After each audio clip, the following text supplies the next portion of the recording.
I always thought delivering food was the simplest gig until the night I drove to the abandoned Route 66 motel. I had always considered myself a simple guy with simple ambitions. At 25, I wasn't looking to change the world or chase after something grand. All I wanted was to keep things steady. Working as a delivery driver for Wendy's had its perks: free food, flexible hours, and time to myself on the road. It was late September, a time of year when the days began to grow shorter, and the nights seemed to stretch longer than ever. That evening, my shift had been uneventful. I pulled up to the drive-thru window, collected orders, and dropped them off at scattered apartments in suburban homes. The city was quieter at night, which suited me fine. The dark never bothered me until that night. It started with an order that came in just before midnight. The address was unfamiliar, a place on the outskirts of town near the old highway. I squinted at the screen, seeing that the location was marked as Route 66 Motel. I knew that place was abandoned, or at least I thought it was. Everyone in the area had heard stories about the old motel, the kind that fueled small-town gossip. Some said it had been closed for decades after a string of disappearances. Others claimed it was haunted. I had always dismissed those rumors, thinking they were just exaggerated tales to scare tourists. But tonight, for the first time, I had to go there. As I punched the address into my GPS, "Just another delivery," I muttered to myself, brushing away the unease. I pulled out of the Wendy's parking lot and headed toward the outskirts of town. The streets were quiet, save for the occasional flickering streetlight or the distant howl of a dog. My car headlights illuminated the narrow, winding road ahead, casting long shadows on the trees that lined the highway. The GPS voice interrupted the silence. "Turn left in 1 mile."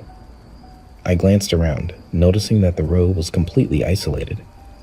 It had been years since I'd driven this far out of town. The Route 66 motel came into view, its sign hanging crookedly from one hinge, barely lit by a single buzzing neon light. The parking lot was empty, weeds growing through the cracks in the pavement. The motel itself was a crumbling wreck, windows broken, doors hanging and slightly open, and the faint smell of mildew in the air. "This can't be right," I whispered, gripping the steering wheel tightly. My phone vibrated, indicating a new message. "Customer, just leave it by room 13. No need to knock." I stared at the message. I felt uneasy, but ignored it. I scanned the motel, spotting a rusty plaque near the building. The numbers were faded, but room 13 was on the far end, almost completely shrouded in darkness. As I pulled up to the room, I hesitated for a moment before grabbing the bag of food from the passenger seat. The air was thick and still, the kind of silence that made me want to leave as soon as possible. I walked toward the door, eyes darting around the desolate surroundings. The door to room 13 was slightly open, creaking in the light breeze. With a deep breath, I placed the food bag down and turned to leave when something caught my eye. A shadow moved inside the room, just beyond the door frame. I froze, my heart racing. I wasn't sure if it was my imagination or if someone or something was in there. Suddenly, a loud crash echoed from inside the room, followed by a low, guttural moan. I jumped back, adrenaline flooding my system. I stumbled toward my car, the hairs on the back of my neck standing on end. Without thinking, I hopped in and slammed the door shut, my hands trembling as I turned the key in the ignition. The car engine roared to life, and I peeled out of the parking lot. As I sped down the highway, I tried to calm my racing heart. "It's just an old building," I told myself. "Probably a squatter or some animals inside." But no matter how hard I tried, I couldn't shake the image of the shadow lurking in the darkness. The moan had sounded too human, and yet not. After driving a few miles, my phone buzzed again. Reluctantly, I glanced at the screen. "Customer, you didn't knock." My blood ran cold. I had left without knocking, sure, but the message's tone felt wrong, almost accusatory. My thumb hovered over the phone, debating whether to respond. But then another message came in. I see you. Come back." I slammed on the brakes, the car screeching to a halt in the middle of the highway. My hands gripped the steering wheel, knuckles white. "How can they see me?" I muttered, panic rising in my throat. There was no one on the road. I looked back at the motel, but it was now a distant silhouette in the rearview mirror, shrouded in darkness. Suddenly, the radio crackled to life, despite being turned off. Static filled the car, followed by distorted whispers. My heart pounded in my chest. I turned the volume knob, but it wouldn't shut off. The voices grew louder, incoherent but unmistakably sinister. And then, over the static, I heard a faint voice. "Ryan." It was my name, spoken slowly, deliberately. Terrified, I floored the gas pedal and sped off, not caring about the speed limit or the deserted roads. I had to get as far away as possible. But no matter how fast I drove, the voices persisted. The radio continued calling my name. After what felt like an eternity, I reached the outskirts of town. The lights of the city were a welcome relief, and the radio finally fell silent. I pulled over into the parking lot of a 24-hour gas station, my hands still shaking. I turned the car off, breathing heavily, trying to make sense of what had just happened. Pulling out my phone, I checked the messages again. The conversation thread with the customer was gone.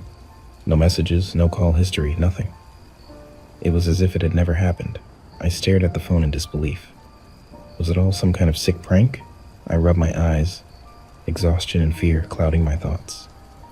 I debated going back to Wendy's to explain what had happened, but who would believe me? A haunted motel, strange voices. I'd sound insane. Just then, a knock on my window startled me. I whipped around, expecting the worst. But it was just an older man, probably the gas station attendant.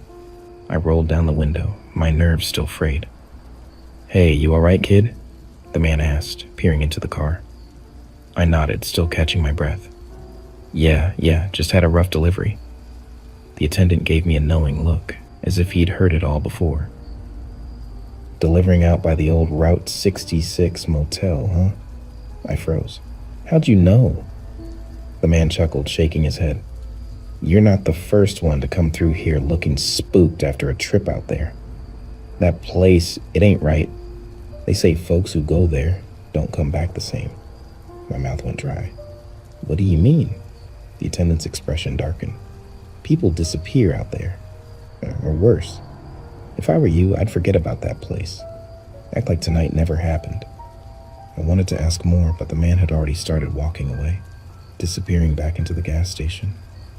Sitting in my car, I stared at the highway stretching out into the night. My hands trembled on the steering wheel as I whispered to myself, "Just another delivery," and I drove away, whispering to myself never to come back.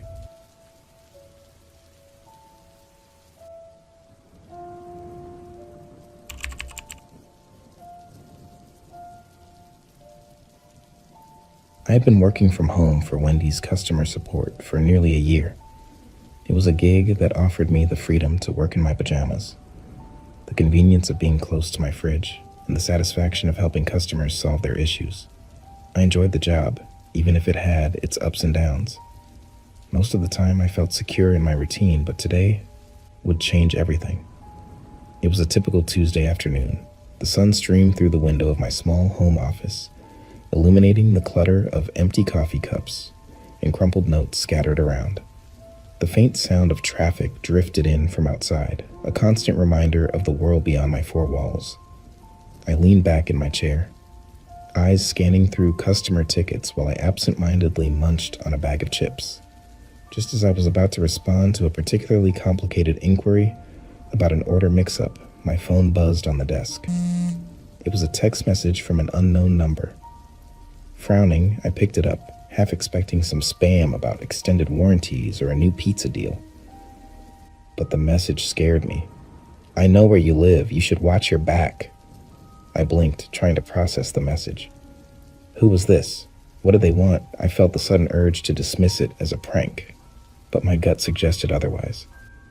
I glanced at the number. It was one I didn't recognize, and the profile picture was blank.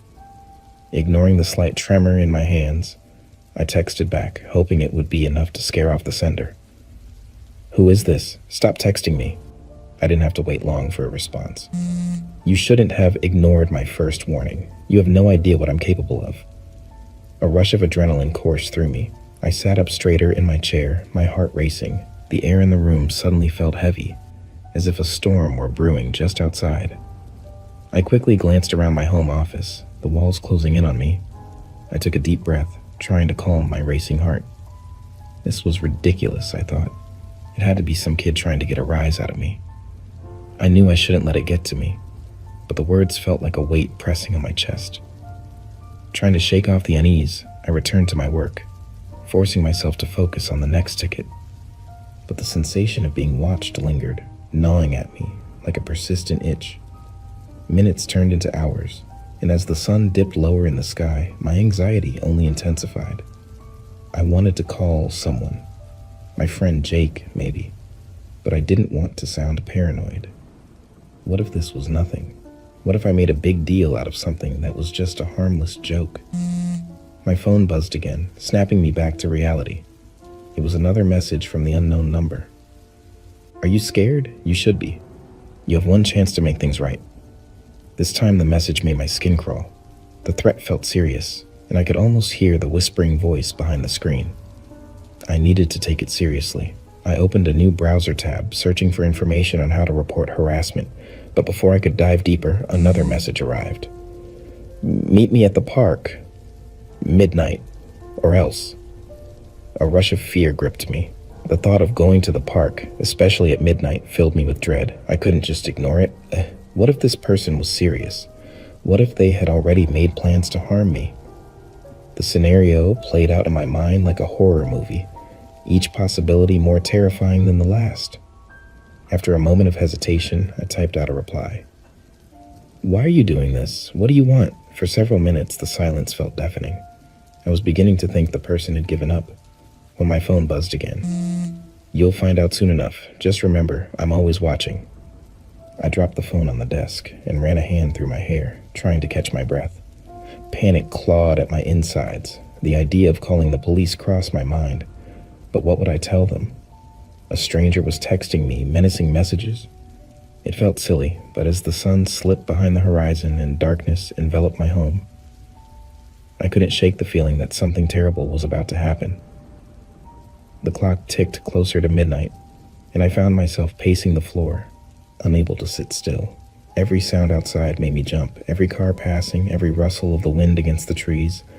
I needed to make a decision. Should I go to the park or stay put? What was the worst that could happen? Finally, driven by fear and curiosity, I grabbed my jacket, slipped on my shoes, and headed for the door. The park was only a 10-minute walk away, and I hoped that maybe, just maybe, confronting this person would put an end to the madness.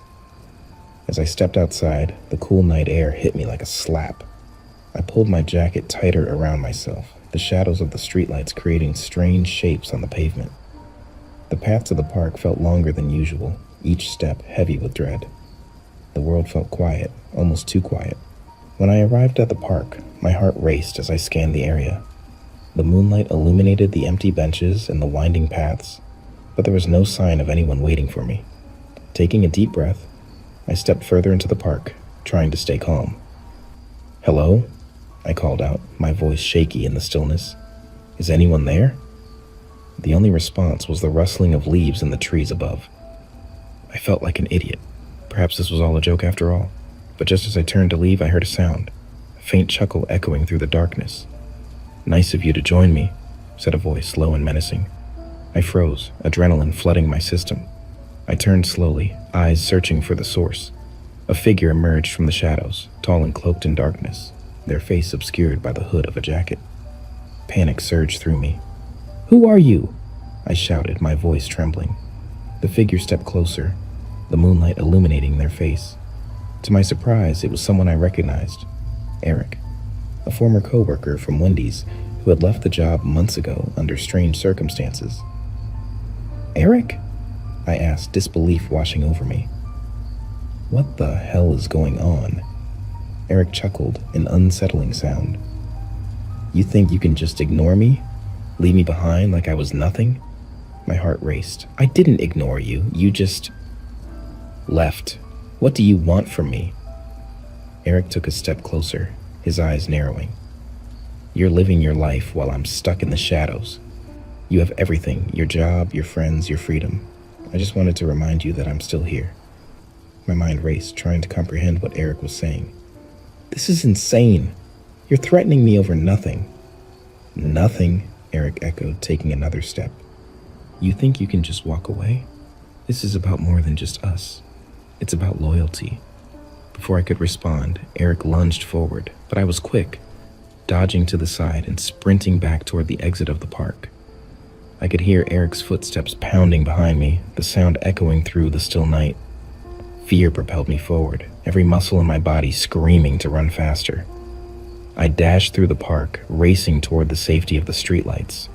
Just as I reached the edge of the park, I glanced back.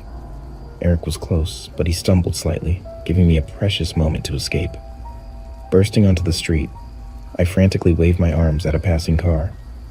The vehicle screeched to a halt, the driver's eyes wide with confusion. Without thinking, I yanked open the door and jumped inside. Drive! Just go! I shouted, my voice hoarse with fear. The driver, a bewildered woman, nodded and pressed the gas pedal, pulling away from the park. I glanced back, but Eric was nowhere in sight. The adrenaline began to wear off, leaving me shaking and breathless. As the car sped away, I recounted everything to the woman, who listened with wide eyes, occasionally glancing at me in the rearview mirror. When we finally reached a well-lit area, I felt a wave of relief wash over me. Thank you, I said, my voice trembling. I don't know what would have happened if you hadn't stopped. The woman nodded, still looking concerned. You need to report this. People like that don't just go away.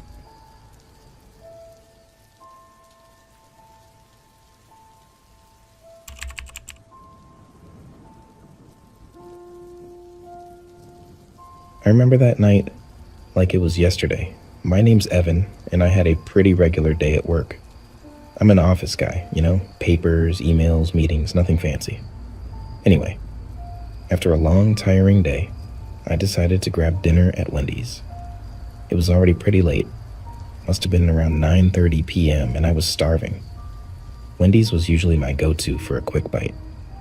When I got there, something felt off.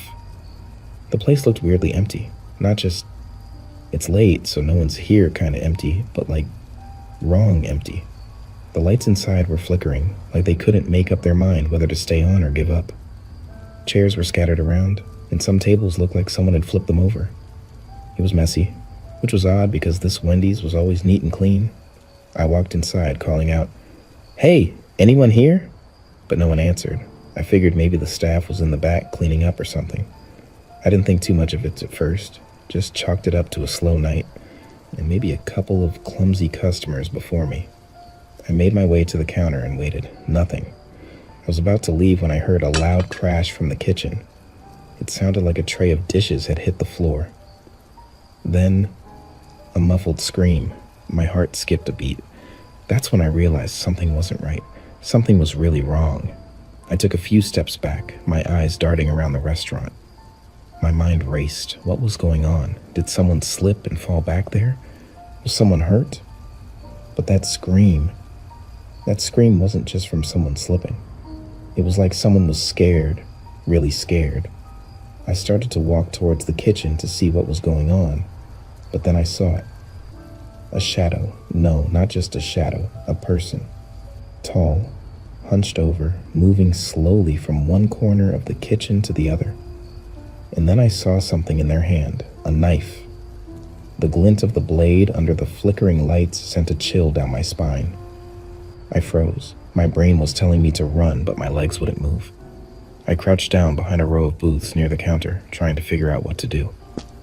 I could hear footsteps now, slow and steady, like whoever was there was searching for something. Or someone. I peeked through a tiny gap between the booth and the wall. The figure was moving through the kitchen, their heads swiveling, looking around like they were hunting for someone, or something. My heart was pounding so loud I was sure the person could hear it. Then I noticed something else. 2 people. They were huddled together, behind a counter, shaking. Employees, I figured. One was a tall guy with messy black hair and a name tag that said Tony. The other was a younger woman, maybe around my age, with blonde hair tied back. Her name tag said Lila. They looked terrified. Suddenly, the figure stopped. The person's head snapped in my direction, like they sensed someone was watching. I ducked down again, my heart racing. I was out of time. I had to do something. I grabbed the nearest thing I could find, a metal tray that had been left on one of the booths, and tossed it across the floor toward the other side of the restaurant. The tray clattered loudly, skidding along the floor. The figure turned sharply and bolted toward the noise. I motioned to Tony and Lila to run, and they didn't hesitate. They scrambled out from behind the counter and made a dash for the back exit. I followed as fast as I could, hoping we could all get out before that maniac with the knife realized we were escaping. But just as we reached the back door, we heard the sound of glass shattering. I looked back. The figure had smashed one of the windows near the front and was now chasing after us. I could see that face now, wild, wide-eyed, like someone who had completely lost it. They screamed, and that sound, it was pure rage. We stumbled outside, and I spotted a car parked nearby, a beat-up old sedan. Tony had the keys and was fumbling with them, his hands shaking. Come on, Lila urged, her voice trembling. The figure was getting closer, the knife glinting in their hand as they charged at us. Finally, Tony got the door open. We practically threw ourselves into the car. I jumped into the back seat, Lila in the front and Tony behind the wheel. The engine roared to life, and just as the figure reached the car, they slammed the knife against the driver's side window. The glass cracked, but didn't break. Tony hit the gas, and we sped off, leaving the figure standing there, screaming into the night. For a few minutes, none of us said anything. We were just breathing hard, trying to process what had just happened. My mind was spinning.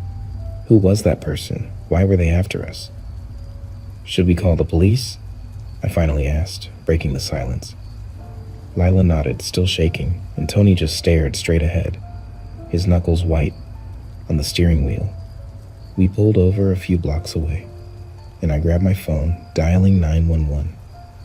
As I spoke to the operator, explaining what had happened, I couldn't shake the image of that figure from my mind. The way they moved, the way they looked at us, like we were prey. And that scream will haunt me forever. That night was the scariest night of my life. We were lucky to get out of there.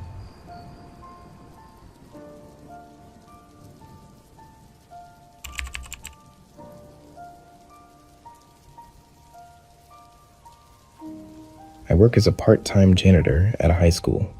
It's not a glamorous job, but it pays the bills and gives me plenty of time to think. I'm a pretty quiet person. My routine is simple. Every day after school, I clock in, mop the floors, scrub the desks, and wipe the windows. It's peaceful in a way. The only sounds I hear are my own footsteps and the squeak of the mop. But something happened recently, something that still gives me chills. It all started one Thursday evening. I just finished my shift and was ready to head home when I got this sudden craving for Wendy's. I don't usually go out to eat after work, but that day, the thought of a burger and fries sounded perfect. So I hopped in my old car and headed toward what I thought was the closest Wendy's. It was weird because I didn't remember there being one nearby, but I was tired and my mind was foggy. When I saw the familiar red sign with the smiling girl, I didn't question it. The parking lot was empty, which was strange, but I didn't think too much of it. It was late after all. I walked inside and the place felt off. It was very quiet. No music, no customers, just the sound of the fryer bubbling in the back and the faint hum of the air conditioner. There was a cashier at the counter, a teenage girl, maybe a few years older than me. Her name tag said Rachel, and she didn't smile or greet me, just stood there, staring as I ordered my meal. It felt a little weird, but I shrugged it off. Maybe she was just having a bad day. I sat down by the window and started eating. The fries were hot, the burger was juicy, but the whole time I couldn't shake the feeling that something was wrong. The lights above flickered every now and then, and the air smelled stale, like the place hadn't been cleaned in ages. I looked back at Rachel, still standing behind the counter, her eyes following me. I finished my meal quickly and got out of there, not wanting to hang around any longer. The next day, I told my friend Jake about the weird Wendy's. Jake's one of those guys who knows every fast food joint in town. If there's a place to get burgers or fries, he's been there. But when I mentioned Wendy's, he looked at me like I was crazy. "Dude, there's no Wendy's in that area," he said, shaking his head. "Closest one is like 10 miles from here." I laughed it off, thinking he was messing with me. "No way, man. I was there last night. It's like 5 minutes from the school." Jake didn't laugh. "I'm serious. There's nothing like that around here. I've lived here my whole life." That made me stop. Jake wouldn't lie about something like that. I pulled out my phone, trying to find the location of the Wendy's I'd been to. But when I searched for it, nothing came up. It was like the place didn't exist. At that point, I started to feel a little uneasy. Maybe I'd just been tired and gone to some random restaurant that looked like a Wendy's, but the thought wouldn't leave me alone. I had to go back and check.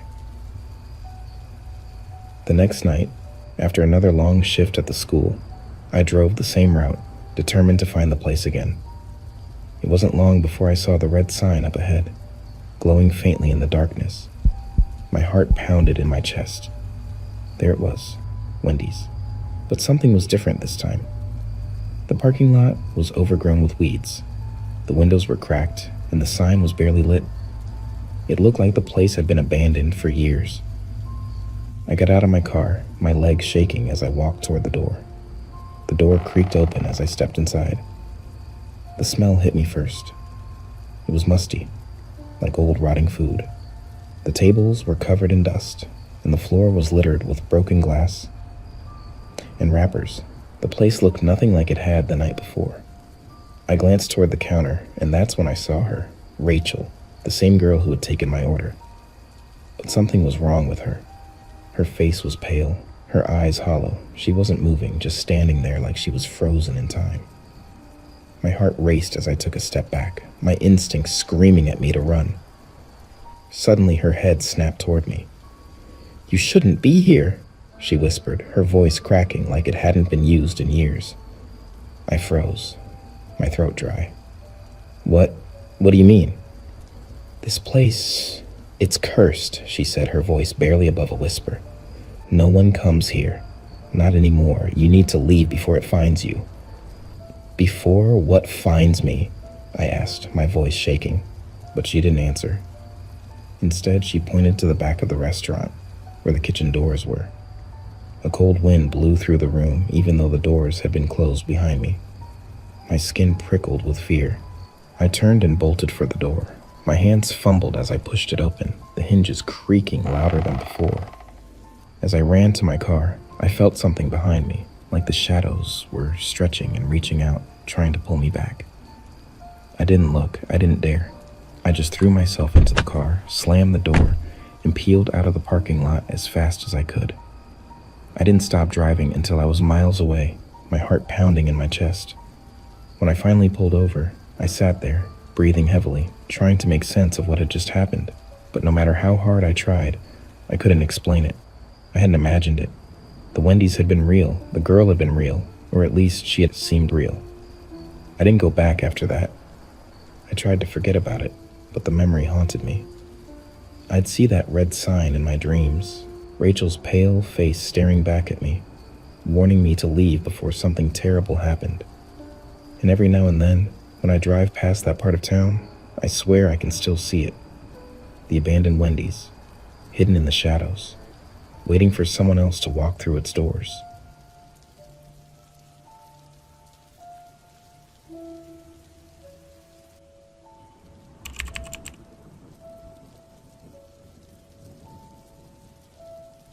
I'm David, and this happened when my family and I had just moved into a new apartment.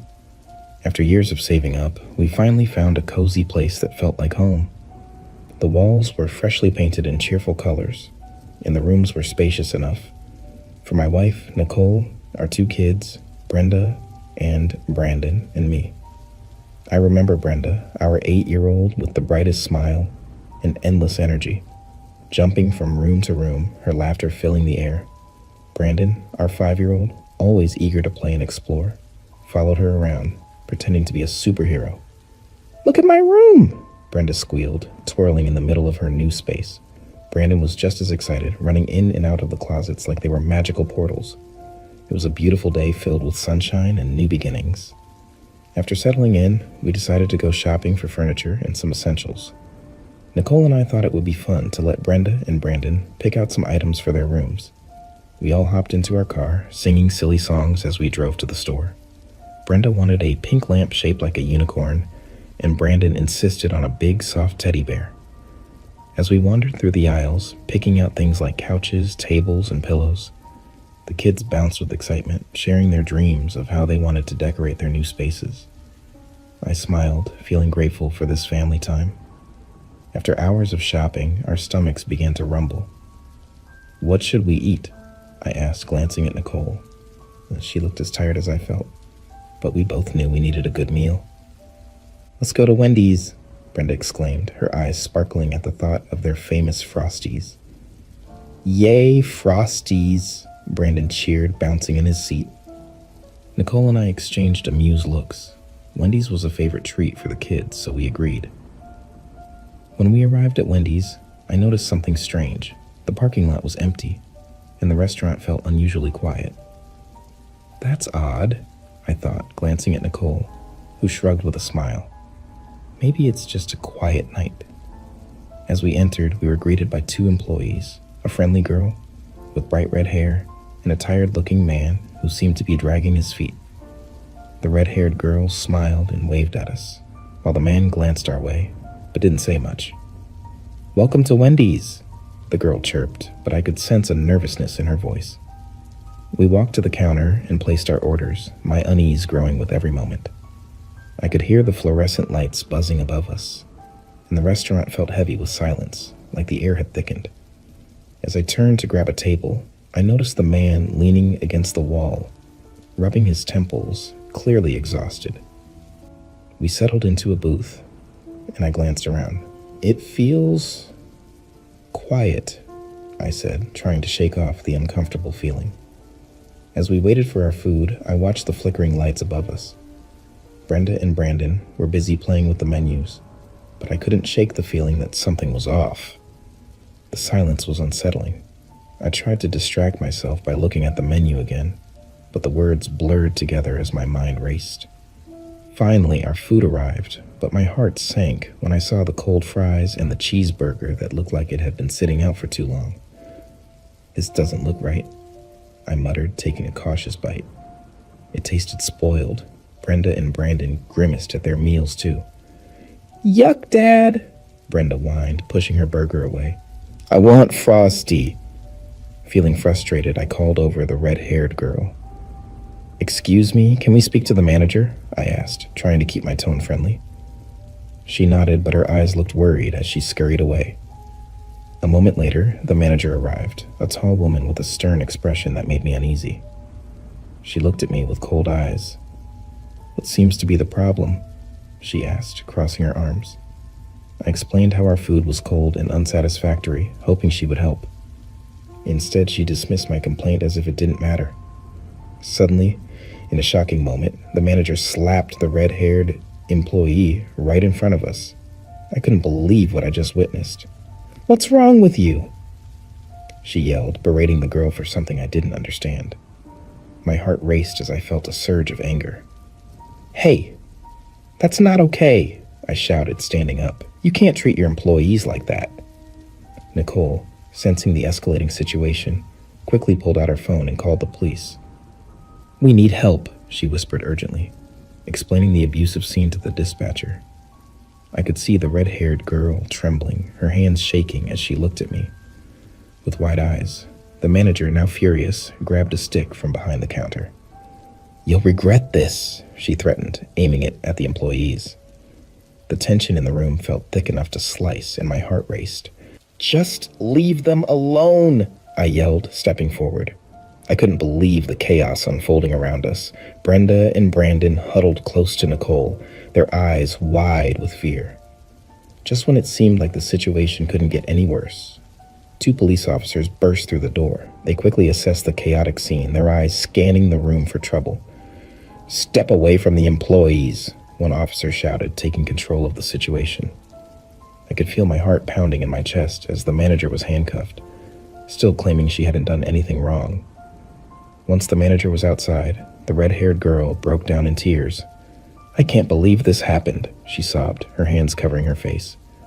The tired man walked over, wrapping an arm around her shoulders, trying to comfort her. The paramedics arrived soon after, checking on the employees, but they both declined help, saying they were just shaken. I felt a wave of compassion for them. They didn't deserve to be treated that way. Feeling the ongoing distress in the restaurant, I turned to my family. "Let's go," I said gently. We didn't want to stay in a place filled with so much tension. As we walked out, I glanced back and saw the manager being loaded into a police car, still shouting that she hadn't done anything wrong.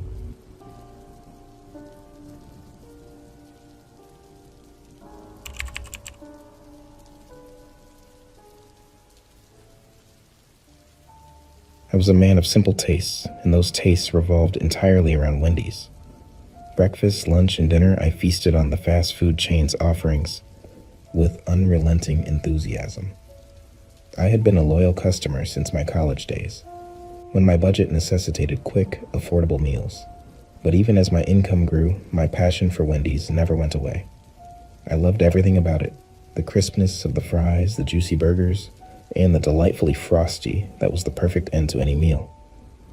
On most days, I would stroll into the bright red and yellow building, my mind already set on a spicy chicken sandwich and a side of fries. I knew the staff by name, and they greeted me with knowing smiles. "The usual?" they would ask, and I would nod, my mouth watering at the thought of that crispy, salty goodness. One overcast afternoon, after a particularly grueling week at work, I decided to treat myself to a larger feast than usual. I ordered a double cheeseburger, large fries, and a vanilla frosty. As I sat in the booth, savoring each bite, I noticed something strange about the fries. They looked slightly different than usual, thinner perhaps, but I didn't pay much mind to it at the time. Maybe they're experimenting with new recipes. I mused, shrugging off the thought as I dug into my meal. The first fry tasted divine, as always. But as I ate, I noticed a faint aftertaste that I couldn't quite identify. It was subtle, but unsettling enough to make me pause. "Everything all right?" A familiar voice interrupted my thoughts. It was Diane, the friendly cashier who always remembered my order. "Yeah, just... these fries taste a bit different today," I replied, giving her a half-hearted smile. "Really? I haven't heard anything about a change," she said, tilting her head slightly. "But they do come from different batches, you know." I nodded, but I couldn't shake the feeling that something was off. I finished my meal and went home, the unease gnawing at me. That night, I dreamt of fries. Golden, crispy fries danced around my head, whispering secrets in a language I couldn't understand. The next day, I returned to Wendy's, hoping that the fries would be back to their usual flavor. I ordered the same meal and sat down, but the moment I bit into the fries, I was struck again by that peculiar aftertaste. It was as if they were infused with something I couldn't quite place. "Are you sure everything's all right?" Diane asked as she came over to refill my drink. "I'm just not sure about the fries," I admitted, frustration creeping into my voice. "They taste strange." She frowned slightly. "You're not the first to mention it. I'll let the manager know." As the day went on, I found it harder to concentrate at work. The taste lingered in my mind, haunting me. I kept imagining the fries. Maybe I was overreacting, but there was a nagging suspicion in the back of my mind. One evening, I stumbled across an online forum dedicated to fast food enthusiasts. I hesitated before posting my concern. Has anyone noticed anything unusual about Wendy's fries lately? They taste different." Within hours, replies flooded in. Most users dismissed my claims, chalking it up to personal preference or perhaps a bad batch. But a few others echoed my sentiments. They described similar experiences, their own fries tasting odd, almost metallic. One user, whose screen name was Fry Phantom, even claimed to have conducted an investigation. Their fries are made from potatoes that are treated with strange chemicals. Fry Phantom wrote, I suspect they're using a new supplier. We should find out more. Intrigued, I exchanged messages with the user. We arranged to meet at a Wendy's location later that week to discuss our findings. The prospect of uncovering a conspiracy thrilled me and terrified me in equal measure. On the day of the meeting, I arrived early, my heart racing with excitement and anxiety. I spotted a tall figure in a hooded sweatshirt sitting at the far end of the restaurant, his face obscured by shadows. Fry Phantom? I asked, approaching cautiously. The figure nodded and gestured for me to sit. I'm glad you could make it, he said, his voice low. I've been investigating Wendy's fries for a while now. I've come across some disturbing information. I leaned in, eager to hear more. What do you mean? There are rumors that the company has been experimenting with additives in their fries, Fry Phantom said, looking around as if checking for eavesdroppers. They're trying to create a unique flavor profile to compete with other fast food chains. But some of those additives are, well, let's just say they aren't safe. Safe? I echoed, my stomach sinking. What do you mean? I can't say for sure, but I found a few reports that suggest they're using chemicals that can alter taste, but also have side effects. There have been complaints from employees, but they're too scared to come forward, Fry Phantom revealed. So you think these strange fries could be dangerous? I can't be sure without more evidence, but it's definitely worth investigating further, Fry Phantom said. We could get a sample and have it tested. That night I couldn't sleep. I tossed and turned, thinking of the fries, the odd aftertaste, and the chilling conversation with Fry Phantom. My love for Wendy's had turned into a twisted obsession, and I felt as though I was standing on the precipice of a dark secret. The next day I returned to Wendy's with a plan. I discreetly ordered a large fries, pretending to enjoy the familiar taste, but this time I was armed with a small container. I carefully placed a few fries into it, masking my actions with casual indifference. After leaving the restaurant, I contacted a local lab to analyze the fries. The process took a few days, but I could hardly concentrate on anything else. I felt like a detective, unraveling a mystery that could shatter my world. Finally, the lab called me back. Mr. Adam? The lab technician said, his voice serious. We've completed the analysis of the fries you sent us. You need to come in. When I arrived at the lab, the technician sat me down.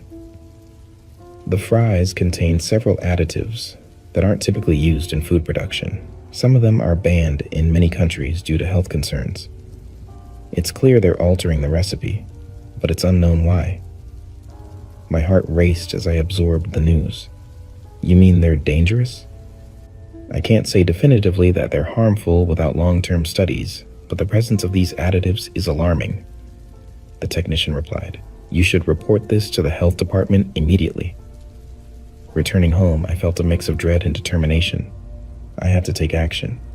I spent the next few hours crafting a detailed report, outlining everything I had learned about the fries and the additives. After submitting it to the health department, I felt a strange sense of relief wash over me. But the unease remained. Weeks passed, and I kept a close eye on the news, waiting for any mention of an investigation into Wendy's fries. One day, I caught wind of a scandal brewing. Reports emerged that several Wendy's locations were being investigated due to numerous customer complaints about unusual taste and potential health risks. I celebrated in a subdued way. I had uncovered the truth, but the thrill of victory was tainted by the knowledge that something I loved was now gone. Thanks for watching and sharing this story with us. If you have a story like this one, feel free to submit it via email mentioned in the description. And don't forget to subscribe to our channel for more amazing content. See you in the next video.